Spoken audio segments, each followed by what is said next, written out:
Fallout New Vegas. Have you heard of this one before? So this is a game that is widely considered, as many of us already know, the most beloved, the most desired Fallout game to have a sequel. And it's a game that I think was a late blooming success.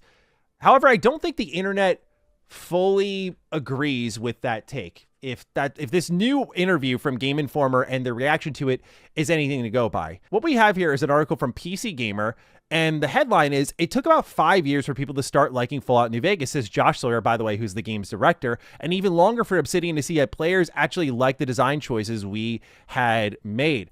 I think this is really interesting because this is how I received New Vegas. Like, I felt the game was not loved out of the gate, and it took a while, really post Fallout 4, in my opinion, for a lot of the broader Fallout community, myself included, to see what was truly special about these games, right? And what they were really capable of in the modern age, where I think New Vegas walks that line of respecting Fallout 1 and 2 and pulling some of those narrative threads and that role-playing style while having the kind of modern game mechanics that Fallout 3 obviously introduced. Now, I am not picking on him here, and you should not either. Michael is a friend, but he wrote here, "Now we're just rewriting history. New Vegas had its tech issues, but it was far more than liked when it came out. It's lunacy to say this, especially from the game director. It was already beloved by the time Fallout 4 came out." Now, if you look at the replies here as well, you'll see a lot of people here saying, like, it took 5 years to fix all the bugs, broken quests. I can't think of a single person who didn't like New Vegas. There's a lot of people here, why is he depreciating? It was a smash hit. It had a lot of bugs on release with a bunch of question marks, but it was an immediate hit. Sorry you feel that way, Mr. Sawyer, but I never heard a bad word about this game. And the list goes on, right? So a lot of people saw this and were like, what? No way here.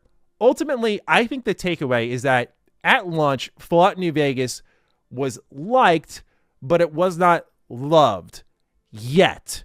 It took time to get there, to be truly loved and adored like it is today. I actually wanted to take some time here to read not only Sawyer's quotes here from the oral history of Fallout that was done by Game Informer, but on top of that, go through some old Fallout reviews from critics and users on Steam, and then kind of bring things full circle on what exactly New Vegas was like at launch when it was received. I mean, this is the beauty of game reviews. We can go back and see people's opinions and how I've been in the same camp before. Things get outdated. You're like, oh, I probably shouldn't have said that. That was a little bit of a harsh take. Time hasn't been kind to that one. Let's go back to this interview here from Game Informer, quoted by PC Gamer.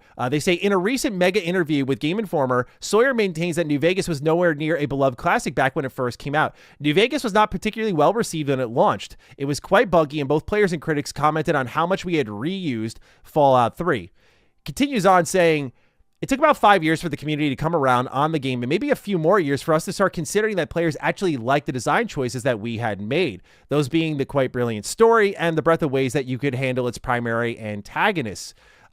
John Gonzalez, who is the creative designer on New Vegas, mostly concurs and tips his hat to Bethesda for figuring out the mechanical legwork, saying, I played a lot of Fallout 3, and I think Bethesda deserves enormous credit for taking this isometric game and turning it into a first-person immersive open-world experience and doing the work for translating that. I think that what you have in New Vegas is a very Obsidian-focused experience. It's about allowing the player to have tremendous amounts of narrative impact, narrative control, and so I think for someone, if that's your jam, then you're going to think that New Vegas is the best of the bunch here. So I do like that they tip their cap to Bethesda for Fallout 3 a little bit here. I know people are going to take it as, oh, he just wants them to glaze Bethesda, but I do think that for the exact reasons John Gonzalez, who is the lead writer on New Vegas, laid out here, I don't think Bethesda gets enough credit for that translation from Fallout 2 to Fallout 3 and what that looked like and how natural in a lot of ways it felt here. But that's the full quote here. That's what Josh Sawyer said about how long it took for people to really start to like New Vegas.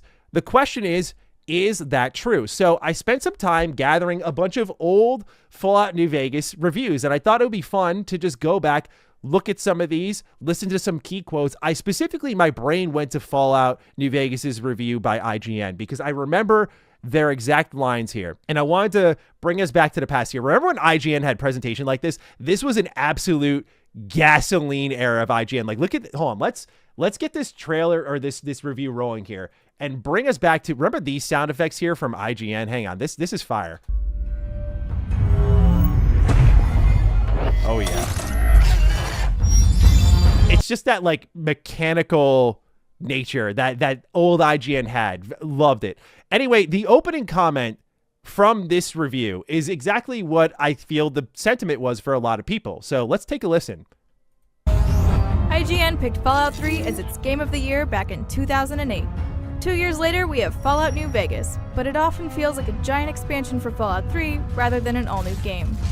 Still, wandering the Wasteland is an engrossing experience, and anyone who enjoyed Fallout 3 will want to visit New Vegas.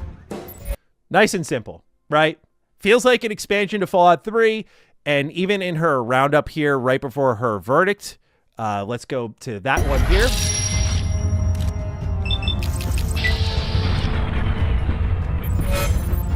Fallout New Vegas is more Fallout 3, meaning it's still a lot of fun.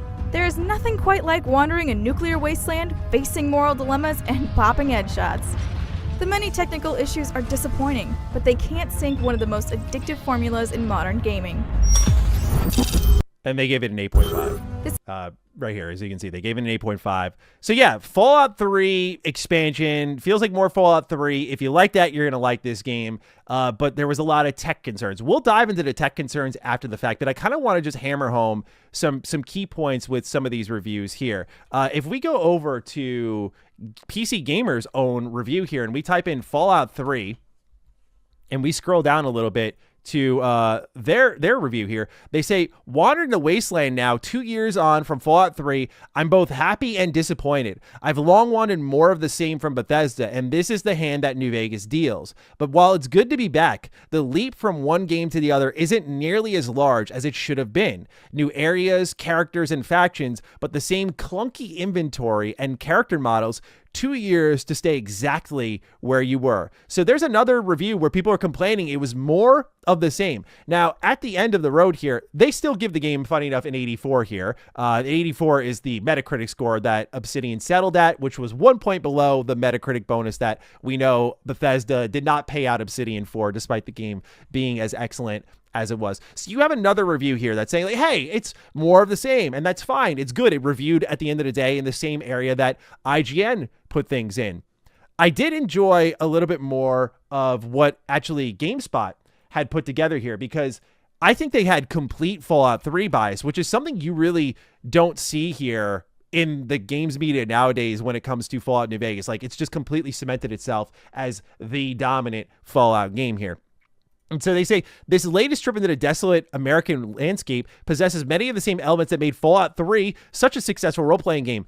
Here's the interesting part, though, where I say like Fallout 3 bias, but its story doesn't boast as many memorable moments. The large-scale combat scenarios are less epic, and the surprises are less dramatic than Fallout 3's mid-game reverie. Nevertheless, the main tale provides a solid skeleton from which to hang a dumbfounding number of tasks and standalone parables. Many of these quests are lengthy, and great dialogue and good voice acting will invite you to learn more about the characters, as well as keep you wondering about what will happen next. A society of ghouls with pie-in-the-sky aspirations is creepy enough to make you squirm, yet blind devotion to their dreams still inspires empathy. They say, like with Fallout 3, the greatest delights aren't in the central storyline, but on the periphery, which I think is a good way to summarize the best of Fallout games, is like those side quests. Like, I love that Fallout 3 has very dedicated side quest lines and not like a million of them. I always think of like Stealing Independence and how it's just like a very concise idea. They built a location around it, and it was really good because of that. But as you see here, like, again, if I look at my little tab up here, there's 11 mentions of Fallout 3 throughout all this. Like, just like Fallout 3, you can bring a companion along. If you played Fallout 3 in Oblivion, which use the same game engine, then you won't be surprised that there are some bugs, some glitches here. Characters can get stuck on the environment, run into place, for example, while the environment segmentation surrounding the Vegas Strip leads to more loading times than you encountered in those previous games. So, yeah, people also forget about the tech concerns here that gave New Vegas a last gen version of that feeling Starfield gave a lot of people, where there were a lot of loading screens breaking things up. Obviously, PC has massaged those issues. We'll talk about that as well. But a lot of these reviews happened on console. They talk a little bit about the audio. Fallout 3, the main soundtrack is improved over Fallout 3's Irradiated Goo that made Fallout 3 such a brutal blast. As a result, some skirmishes have more impact than Fallout 3's less meaningful encounters. So what you see here is like a Fallout 3 kind of brain rot. Like, if I were to have reviewed New Vegas when this came out, this is probably what you would have got. Like, just constantly going back to Fallout 3. What a lot of people forget, and I'm not saying it's held up today, but what a lot of people forget is Fallout 3 was a phenomenal game for its time. And while it may not have aged well for a lot of people in things like role-playing, dialogue, writing, choice and consequence, that sort of stuff, Fallout 3 was a big takeover moment. Bethesda was riding high. I'm sure they got a little bit of buff from that, but that's why you're seeing a lot of comparisons drawn, where as time has gone on, we'll get into what exactly I think led to a lot of reflection for Fallout New Vegas, but you're seeing here that Fallout 3 was viewed quite favorably. Like, it's just more Fallout 3 and that's okay. Or it's Fallout 3 but buggier. That sort of thing here.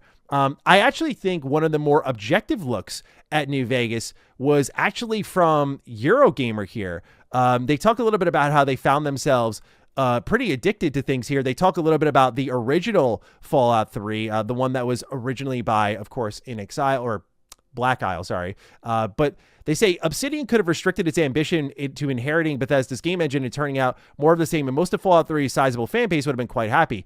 That it's gone to the trouble of developing both the series' narrative and its gameplay mechanics speaks highly of the studio's attention to detail. Deja Vu doesn't last long, things are the same yet different. There's no vault-based opening this time, as the game takes place long after the remnants of humanity have begun rebuilding the world they left behind, and their underground homes left to junkies, gangs, and mutant plant life. Shout out to Vault 21, love that one.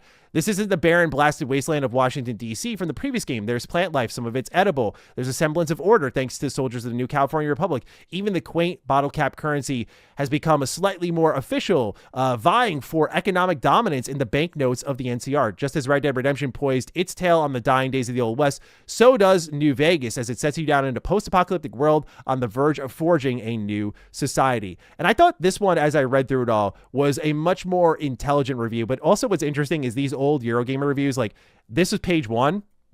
And I wonder if they did this because either it was old internet or they did this to refresh like ads on the page, but they broke it up into 3 pages within its own actual web browser here. But they again conclude with Fallout New Vegas is still a fantastic game, only slightly held back by its increasingly outdated tech. Obsidian has created a totally compelling world, and its frustrations pale in insignificance compared to the immersive, obsessive experience on offer. Just like the scorched scenery that provides its epic backdrop, New Vegas is huge and sprawling, sometimes gaudy, even downright ugly at times, but always effortlessly, shamelessly entertaining, and they gave it the highest review score we've seen thus far, which is a 9 out of 10, where I don't think I showed it, but yeah, GameSpot gave it a 7.5 out of 10, calling the main story not as compelling, some quests are not enjoyable, and absolutely swarming with disastrous bugs. So I wanted to create that sort of perspective of like, this was the critics' look at Fallout New Vegas.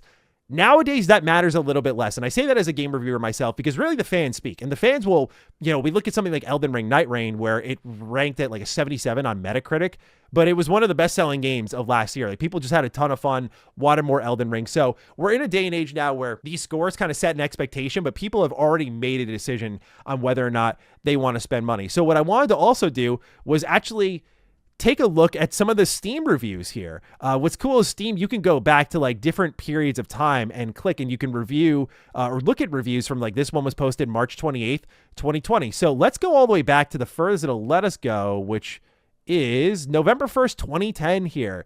And you could see all these reviews are positive. All these people have recommended the game. Do you like Fallout 3? Get this then. It's more Fallout in a different place that tries to continue some of the threads from 1 and 2. There's nothing admittedly revolutionary since Fallout 3 except hardcore mode, which is quite lenient really, but it's good. Well written fun by Obsidian, who got the shaft with Alpha Protocol. A few items of note, and they have I think a lot more here. No, they don't actually. First, some of the things like fame from Fallout 2 are back and applies to factions, so they kind of talk about reputation. It has its starting perks, and XP bonuses are for higher difficulty are gone. And the only reward for a full hardcore mode run is the achievement. That's it, nothing else. So they were expecting a little bit more here. But you can see all these reviews left. It's a good game, buggy left and right, but it's at least as good as Fallout 3. So again, all the comparisons, even the community was doing the same thing around its launch time. I love this review when I saw it earlier. It's so worth $50. This is posted November 22nd, 2010. They said, edit, I was 12 when I played this initially. Now currently replaying it, I can say it's an absolute masterpiece. So I love that sort of stuff. This was a pre-release review. They say Fallout New Vegas is what Fallout 3 should have been. An interesting, frequently hilarious, yet often macabre plot. Quirky, yet generally believable characters. Multiple ways to solve any problem, many of them without violence. Easily my pick for RPG of the year. Just watch out for some of the bugs. So yeah, what you're seeing here is a lot of Fallout 3 comparisons and also a mentioning of the bugs. And you can even use myself as an example. I did not like New Vegas as much during launch. I called it Fallout 3 DLC. It wasn't until on my channel, you can see, I played the game on hardcore mode and I did a 2014 review of the game, and that's when I got it, because I felt hardcore mode packed a lot of purpose into the map. It really fixed a lot of my issues with the game, which is, I thought a lot of New Vegas's map felt kind of empty. Going back on a replay, though, I think that was just bad criticism from a kid who was in high school at the time. But at the time, that's what I felt, which was just that the map was underutilized. And so hardcore mode gives a lot of purpose to all these various locations. But then also, like, companions can fill out these spots. Some get filled out based off choices you make in the open world, that sort of stuff. What I want to look at now, because again, we go back to this comment here from Sawyer, and also you see how a lot of people were kind of like, what? Like, you know, again, we go back to Legacy Killer's post here where he's like, we're rewriting history. You see all the people in the comments kind of saying like, yeah, I really don't agree with this. But there's also some people who do remember. And I did go over to Reddit, and it seemed like a lot of Reddit did remember it the same way I did, which is that all these reviews cite tech issues, and it's because as much as I love Fallout New Vegas, and after my recent Platinum Trophy run on PS3, by the way, so I got some recent experience I'm going to lean into here. It's the first time I've ever wavered on liking Fallout 3 more than New Vegas, but I don't think the tech issues are as minimal as people think they are. The way I read when people kind of brush over these tech issues is they think, oh, my quest marker isn't showing up. That's darn. People, I think, have selectful memory with this stuff. As someone who booted up a patched version of Fallout 3 on PS3 and ran through that whole sumbitch and saw everything that game had to offer, what happens is your save file bloats as you explore more of the map, because as you drop items, as you kill enemies, the game is remembering all that because of the way like the Gamebryo engine works. It's registering all that information so that even in your 80th hour, you can go back to someone you shot in the head in Good Springs and find their body there and loot it with all the items that are there. The game will remember that sort of stuff, right? So what happened for a system like the PS3 is your save file would bloat as you'd explore the map more and more. And when that happened, as you got deeper in the game, and if you were careless and you just like dropped items from your inventory, you didn't think much about it, your frames would drop, the game would freeze, it would crash more. In fact, I can grab from my Twitter account here a perfect example of what that was like here. When it comes to New Vegas and its PS3 version here, this was me in my NCR part of my playthrough, and you could see that because my file size was bloating, this was the performance I was getting on PS3. This is not greatly exaggerated. This was Fallout New Vegas back then. This is a game killer, dude. The fact that the game reviewed as high as it did when it could get like this is unbelievable, right? And you'll see eventually the action ends and frame rate kind of resumes. That's terrible.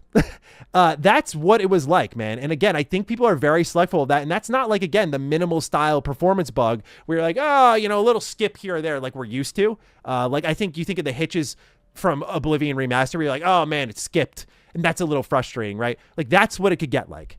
I experienced it just about a month and a half ago. So I think people forget those tech issues. That would bog things down. Beyond that, there were obviously the multiple load screens. Think of the strip. The strip was a compromised vision from the start. It was broken up into like 3 separate maps. We all expected to be one whole location. I remember as a kid when I played that game, I was confused. Like, why is this broken up into so many parts? Nowadays, I don't care as much. I play the game on PC, and I just load into those environments immediately. And there's mods that connect the whole strip together. So this wasn't the case back then. These things started to cement themselves. New Vegas also had controversial decisions made, right? Remember that Fallout 3 had to do a Broken Steel DLC. And that was because Fallout 3 originally ended once you beat the game. Like it was like a permanent ending.